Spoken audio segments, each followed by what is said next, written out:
चर्चा प्रारंभ किया था यहाँ से कि प्रथमतः जो हमने तर्क संग्रह का अध्ययन प्रारंभ किया था, वहां पर परिचय के साथ द्रव्य गुण कर्म सामान्य विशेष समवाय अभाव सप्त पदार्थ चर्चा करते हुए उनकी जो अंतिम वाक्य हैं, सर्वेषां पदार्थानां यथायथं मुक्तिषु अंतर्भावात् सप्तैव पदार्था इति सिद्धम, ये जो हमने चर्चा की। इसके बाद इसका एक एक करके निरूपण किया गया, उनके लक्षण देते हुए हमने देखा। उसके बाद द्रव्य गुण कर्म सामान्य विशेष समवाय अभाव सप्त पदार्थ, जैसे ही इसी तरह हम आगे भी बढ़ते हैं और देखते हैं कि एक एक करके द्रव्य की परिभाषा हमने ये द्रव्य के भेद हमने देखे।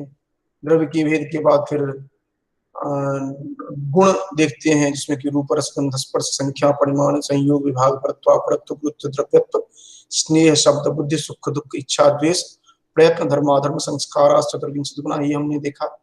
इसके बाद आगे बढ़ते हैं, फिर कर्म को देखते हैं, क्योंकि हमने द्रव्य में देखा था, द्रव्य में क्या था, रूप रस गंध स्पर्श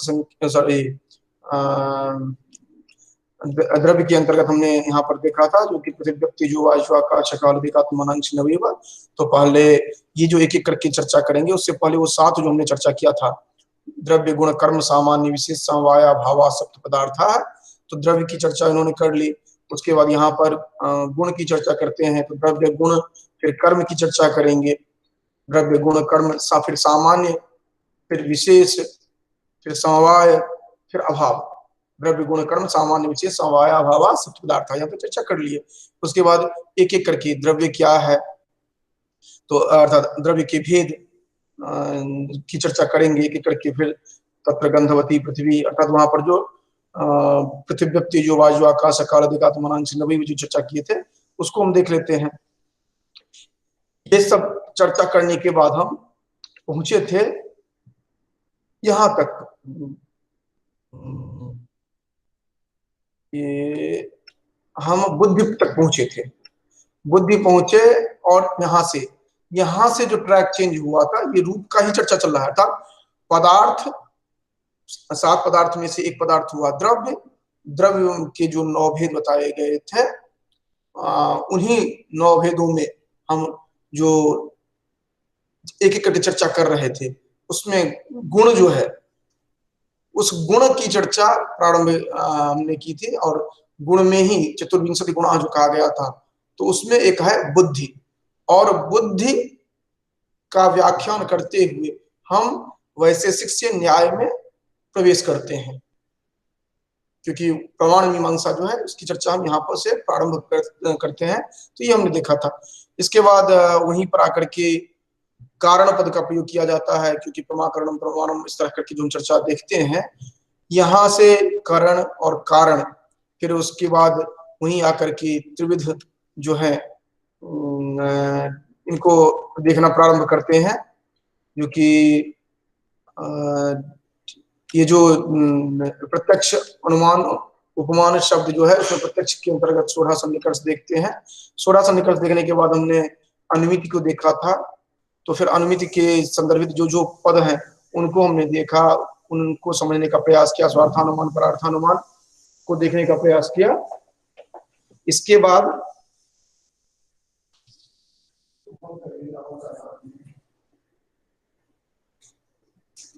इसके बाद हम इसी में आ गए थे, जो कि त्रिविध लिंग की चर्चा किए, और वहां पर केवल अन्वय व्यतिरेकी, केवल अन्वयी, केवल व्यतिरेकी, इन सब की चर्चा करते हुए हम प्रवेश कर रहे थे कहां पर, हेत्वाभास के संदर्भ में।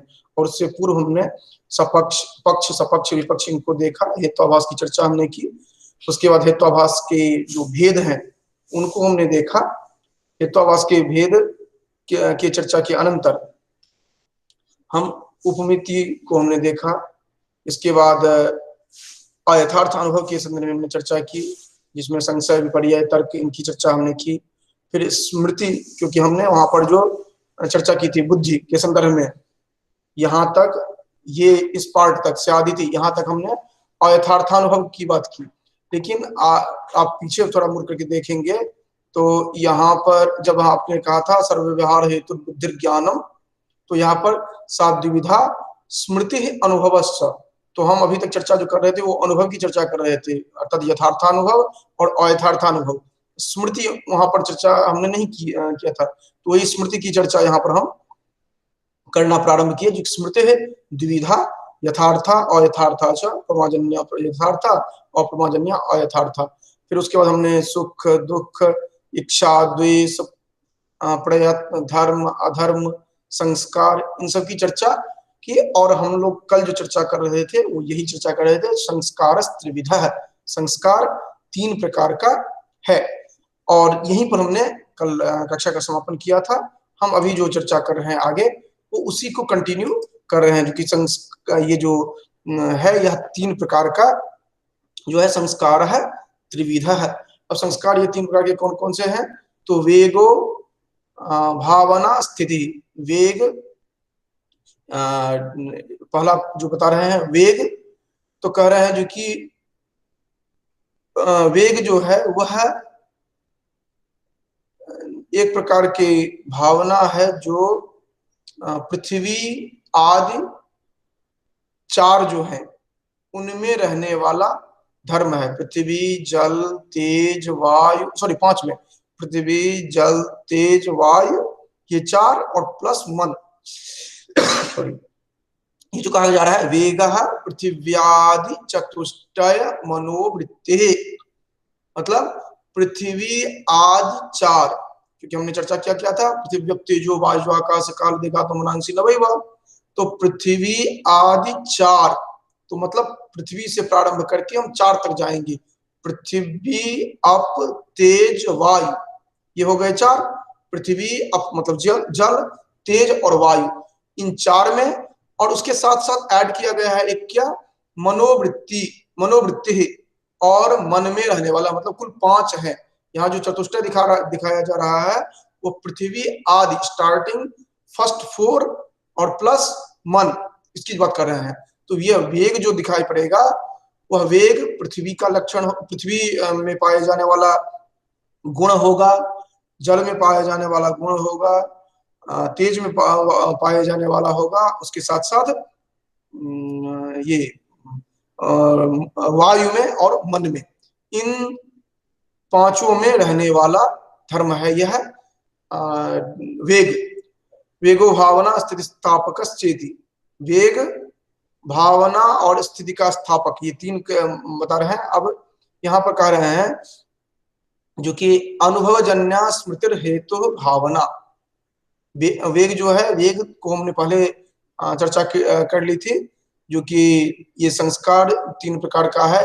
एक वेग जो है स्थिति का स्थापक है, और यह एक प्रकार से वेगत्व जाति वाला जो होगा उसको हम वेग कहेंगे। और क्योंकि यहाँ पर जितनी भी चर्चा करते हैं वह व्यावहारिक धरातल पर जो हमें दिखाई पड़ता है उसी को व्याख्यायित करने का प्रयास किया गया है, जो जो हमें दिखाई पड़ रहा है। अब इसमें कह रहे हैं जो कि द्वितीय जो चर्चा कर रहे हैं, अनुभव जन्य स्मृति हेतु भावना। अनुभव जन्य, अनुभव से जो उत्पन्न होने वाली स्मृति है, अनुभव जन्य जो होगा वह स्मृति का हेतु जो है वह भावना है। अर्थात हम जो भी यादाश्त में जो हमारी होती है वह रखने वाला जो धर्म है वह भावना के रूप में हम देखते हैं, जो कि अनुभवजन्य जो होगा वह स्मृति का हेतु जो होगा वह भावना कही जाएगी। इसे स्मृति हेतु इस तरह कहा गया है कि स्मृति हेतु मात्र नहीं कहा गया है, क्योंकि यह आत्मा का लक्षण, इसमें ये कहा गया है अनुभवजन्य स्मृति है हेतुर्भावना आत्ममात्र वृत्ति है, कहा गया है, जो कि स्मृति हेतु जो है यह मात्र लक्षण नहीं किया गया है, क्योंकि आत्मा में अतिव्याप्ति हो जाती है, इस कारण से इसको अनुभवजन्य कहा गया है। अनुभवजन्य कहा गया है, तो इससे क्या हो गया, जो कि यह वहां पर अतिव्याप्ति दोष यहाँ पर नहीं आएगा। और इसके बाद कह रहे हैं अन्यथा कृतकस्य पुनः तद अवस्थापकः स्थितिस्थापकः। अब स्थितिस्थापक तीसरा जो है उसकी चर्चा करें। एक तो वेग हो गया, दूसरा भावना हो गया, और तीसरा स्थितिस्थापक अर्थात स्थिति की बात कर रहे हैं। तो स्थिति के लिए कह रहे हैं कि अन्यथा कृतस्य, जिसको आप अलग तरह से कुछ कर देते हैं, अर्थात अलग तरह से जो कार्य कर दिया जाता है, पुनः फिर वो जब अपनी अवस्था में स्वयं आ जाता है, यह जो प्रक्रिया है, यह जो धर्म है, इसको कहा जाता है स्थितिस्थापक।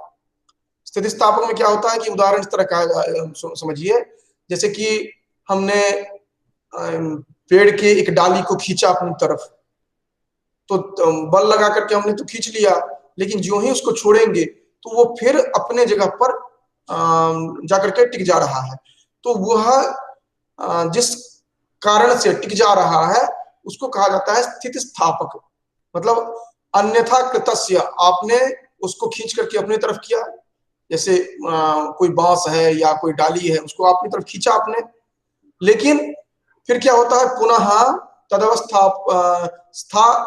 अवस्था स्थापक है, उसी अवस्था में, जिस अवस्था में पहले था उसी अवस्था में वो अपने आप को ले आता है। यह जो गुण है वह स्थितिस्थापक कहा जाएगा। कटादि पृथ्वी वृत्ति, यह कट कहते हैं इसको, चटाई को। हमने व्याकरण में भी देखा कटे आस्ते, अधिकरण की बात जब हम करते हैं वहां पर, तो कह रहे हैं जो कि कटादि पृथ्वी, कट अर्थात चटाई जो है, इन सब में रहने वाला धर्म है, जो मुख्य रूप से किसका है, यह पृथ्वी का है। जो पृथ्वी व्यक्ति जो वायु आकाश काल जो हम कहते हैं, उसमें पृथ्वी का यह धर्म है, जिसको स्थिति स्थापक। तो हमने अभी देखा संस्कार तीन प्रकार के हैं, वेग, भावना और स्थिति स्थापक। इन तीनों को हमने समझ लिया। अब कर्म को बता रहे हैं एक एक करके, क्योंकि हमने वहां पर कर्म की केवल भेद हमने देखा था। अब उत्क्षेपण, अवक्षेपण, संप्रसारण, गमन, इनको एक एक करके व्याख्यायित करते हैं। करें उत्क्षेपण क्या होता है, उत्क्षेपण क्या है, अवक्षेपण क्या है, इसकी चर्चा कर रहे हैं। क्योंकि चलनात्मकम कर्म ऊर्ध्वदेश संयोग हेतु उत्क्षेपणम, अधोदेश संयोग हेतु अवक्षेपणम, शरीर सन्निकृष्ट संयोग हेतु आकुंचनम, विप्रकृष्ट संयोग हेतु प्रसारणम, अन्यत् सर्वम गमनम, पृथिव्यादि चतुष्टय मनोवृत्ति। ये भी उसी तरह चर्चा कर रहे हैं। तो यहाँ पर क्या कर रहे हैं कि एक एक करके आप इनको देख रहे हैं। पहले कर रहे हैं जो कि चलनात्मकम कर्म, चलन रूप क्रिया जो है उसका नाम कर्म है। उसमें भी ऊर्ध्व देश संयोग हेतु, ऊर्ध्व देश अर्थात ऊपरी देश का होता है जो स्थान, जो कि ऊपरी जो भाग है उससे जो संयोग करता है, वह जिस के कारण कर पाता है, उस तरह का कर्म कहलाता है उत्क्षेपण। जैसे आप ऊपर की ओर आप फेंकते हैं गेंद को, तो वह क्रिया जो है, वह जो कर्म है, वह कर्म उत्क्षेपण कहा जाएगा। और इसी संदर्भ में हम देखते हैं जो कि प्रक्षेपण जो होता है, जो प्रकृष्ट रूप से जो आप फेंकते हैं, तो वो केवल ऊपर के लिए ही नहीं है, वह क्षेपित करते हैं। जो कि आप ये जब मिसाइल आदि की बात करते हैं, जो प्रक्षेपित जो किया जाता है, वो भी कहीं न कहीं इससे ऐसे संबद्ध है, जो कि आप प्रकृष्ट रूप से उसको फेंकते हैं।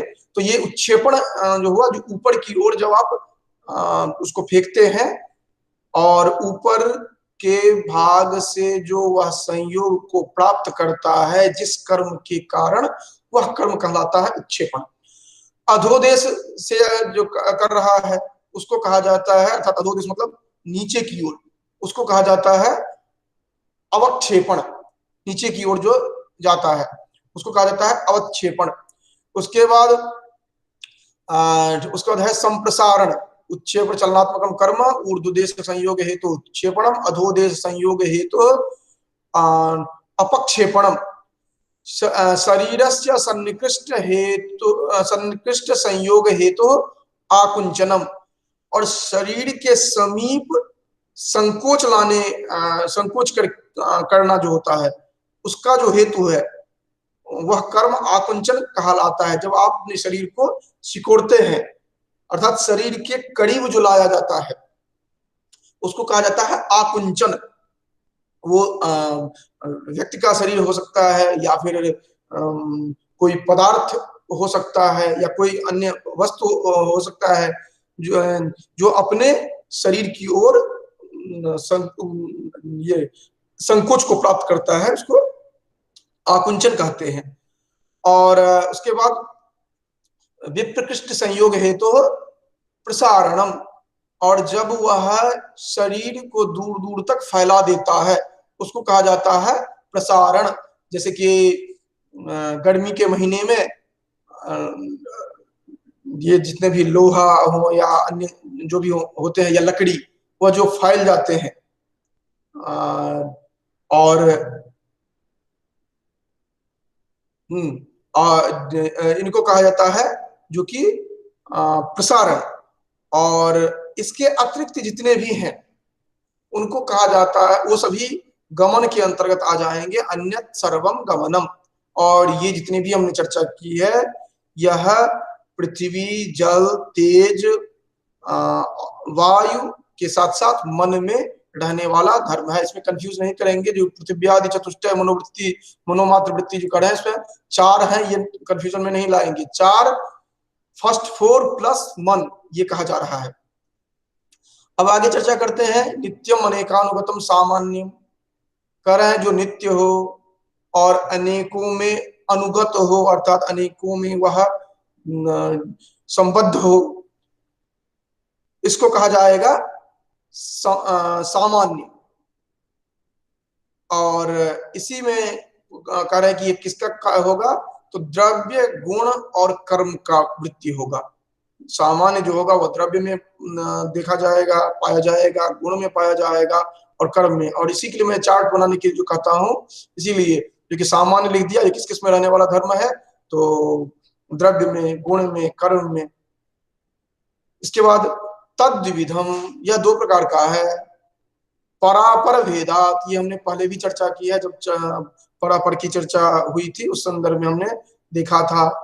एक तो पर सामान्य है, दूसरा अपर सामान्य है।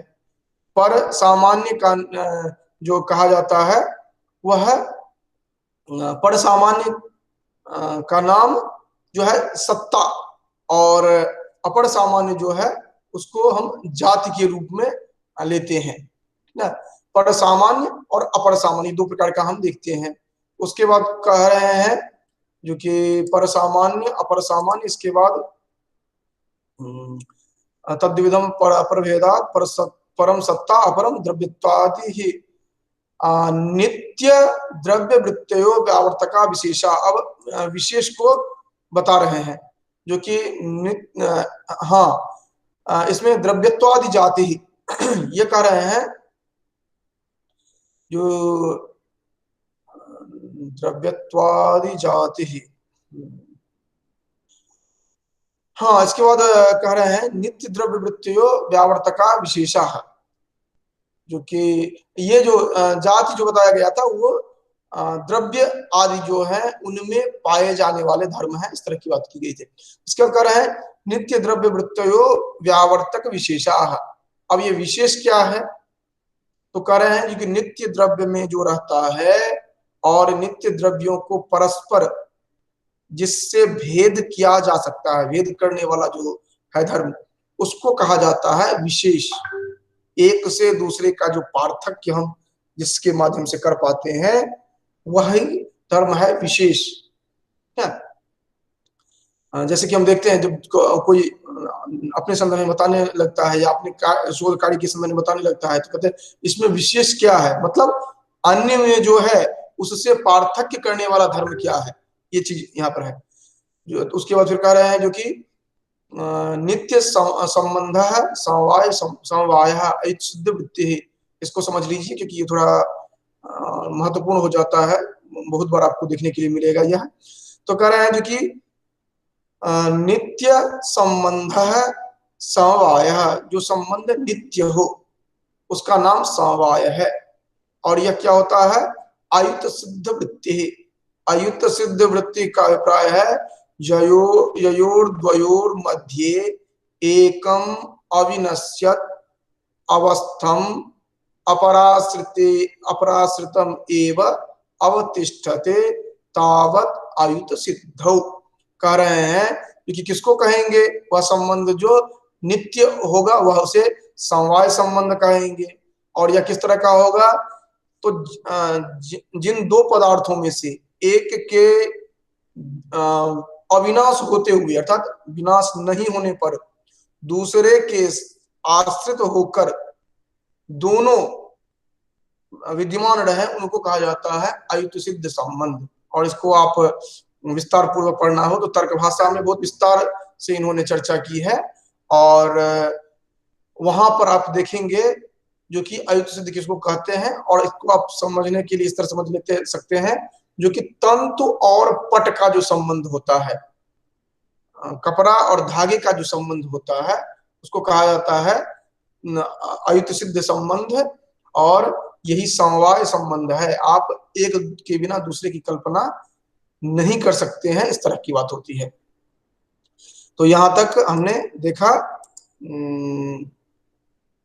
अयुत सिद्ध संबंध, नित्य संबंध है समवाय अयुत सिद्ध वृत्ति द्वयोर मध्ये एकम अविनश्यत अपराश्रितम एवावतिष्ठते तावत शुद्धौ यथा अवयव अवयविनो गुण गुणिनो क्रिया क्रियावंतो जाति व्यक्ति विशेष नित्य द्रव्ये चेति।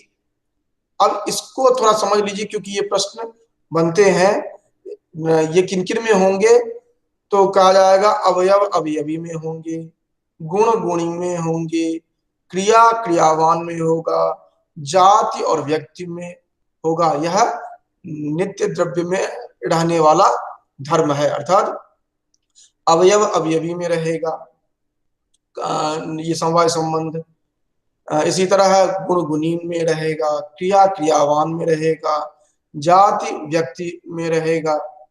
और यह नित्य द्रव्य जो होगा उसका परस्पर संबंध जो होगा वह सभी अयुत सिद्ध, ये समवाय संबंध होगा, अयुत सिद्ध होगा। ठीक है। अब हम देख रहे हैं नेक्स्ट जो टॉपिक्स में आ रहा है वह है अभाव। ये अभाव की चर्चा हमने पहले की हुई है, तो इसलिए इसको हम विस्तार में नहीं जाएंगे, अभी हम संक्षेप में देख लेते हैं। आदि शांत प्रागभावः उत्पत्ते कार्यस्य सादिरनन्तः प्रध्वंसः उत्पत्त्यन्तरं कार्यस्य त्रैकालिक संसर्गावच्छिन्न प्रतियोगिता को अत्यंताभावः यथा भूतले घटो नास्ति इति तादात्म्य संबंधावच्छिन्न प्रतियोगिता को अन्योन्याभावः यथा घटः पटो न भवति इति। तो ये हमने यहाँ पर देखा था, इसको इस चार्ट को आप देख लेंगे तो बहुत हद तक ये क्लियर हो जाएगा। जहां पर हमने चर्चा किया था, नहीं ये हमने वहां पर चर्चा किया था, ये प्राग अभाव प्रध्वंसाभाव, ये यहाँ पर अभाव के संदर्भ में चर्चा हमने किया था, क्योंकि प्राग अभाव प्रध्वंसाभाव इनके संदर्भ में हमने चर्चा किया था। क्योंकि आदि शांत प्राग भाव, आदि अर्थात जो अनादि हो, सॉरी अनादि शांत प्राग भाव, जो अनादि हो अर्थात उत्पत्ति जिसका न हो सके और नाश वाला होगा उसको कहा जाएगा प्रागभाव। प्रागभाव में अनादि होगा और शांत होगा, अर्थात जिसकी उत्पत्ति नहीं होगी क्योंकि पहले से ही उत्पत्ति है, और जो शांत है उसका अंत अवश्यंभावी है, इसको कहा जाएगा प्रागभाव। उसके बाद दूसरा ये बता रहे हैं प्रध्वंसाभाव। पहला तो हो गया अनादि शांत प्रागभाव उत्पत्ति पूर्वम कार्यस्य, उत्पत्ति से पूर्व कार्य का जो होता है, जब घड़ा बन रहा है उससे घड़ा के बनने से पहले जो है उसको कहा जाएगा प्रागभाव। इसके बाद सादिरनंत प्रध्वंसः उत्पत्त्यंतरम कार्यस्य, उत्पत्ति के बाद कार्य का जो प्रध्वंस होता है उसको कहा जाता है प्रध्वंसाभाव। देखिए एक वस्तु ध्यान में रखिए, जब वह उत्पन्न नहीं हुआ था उससे पहले तक जो उसका भाव था वो प्राग भाव हो गया। उत्पन्न हो गया उसके बाद जो उसका अभाव होगा उसको कहा जाएगा प्रध्वंसा भाव, क्योंकि उत्पन्न होने के बाद वो नष्ट ही केवल होगा, प्रध्वंसा भाव। तीसरा किस तरह का होगा? त्रिकालिक संसर्गावच्छिन्न, तीनों कालों में संसर्ग से अवच्छिन्न प्रतियोगिता वाला, तीनों काल में कभी उसका संसर्ग होना चाहिए, इससे अलग जो होगा वह क्या कहा जाएगा? अत्यंताभाव, अर्थात तीनों काल में कभी भी उसकी उपस्थिति रहेगी ही नहीं, उसको कहा जाएगा अत्यंताभाव। जैसे भूतले घटो नास्ति, भूतल पर घट नहीं है, त्रैकालिक अत्यंताभाव। एक मिनट, त्रैकालिक अत्यंताभाव, भूतले घटो नास्ति, ये कैसे होगा? भूतले घटो नास्ति,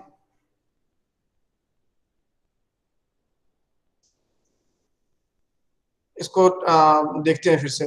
तादात्म्य संबंधावच्छिन्न प्रतियोगिता को अभाव अन्योन्याभाव तथा घटो घट पटो नास्ति, घट जो है वह पट नहीं है, घट जो है वह पट नहीं है, इसको कहेंगे अन्योन्याभाव, जब एक में दूसरे का अभाव पाया जाना, जो कि यह स्त्री पुरुष नहीं है। अगर ये कहते हैं तो स्त्री में पुरुषत्व और पुरुषत्व में स्त्रीत्व, इसका अभाव होता है, तो हम इसको कह सकते हैं अन्योन्या भाव। और अत्यंता भाव होगा जैसे वंध्या पुत्र, ठीक।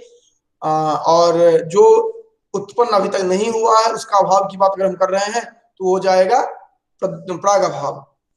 और प्रध्वंसा भाव जब उत्पन्न हो गया उसके बाद जो होगा उसको प्रध्वंसा भाव कहा जाएगा। तो ये अभाव के जो हम चार भेद हम देख रहे हैं वो इस तरह से देख सकते हैं। एक तो हो गया उत्पन्न होने से पहले, एक हो गया उत्पन्न होने के बाद, उत्पन्न होने से पहले प्राग अभाव, उत्पन्न होने से पहले मतलब प्राग पहले वाला तो प्राग अभाव, उत्पन्न होने के बाद वो नष्ट ही होगा तो प्रध्वंसा भाव, अत्यंता भाव तीनों कालों में उसका भाव होगा, और अन्योन्या भाव जो एक में दूसरे का अभाव होगा। इस तरह से इसको हम ध्यान में रख सकते हैं।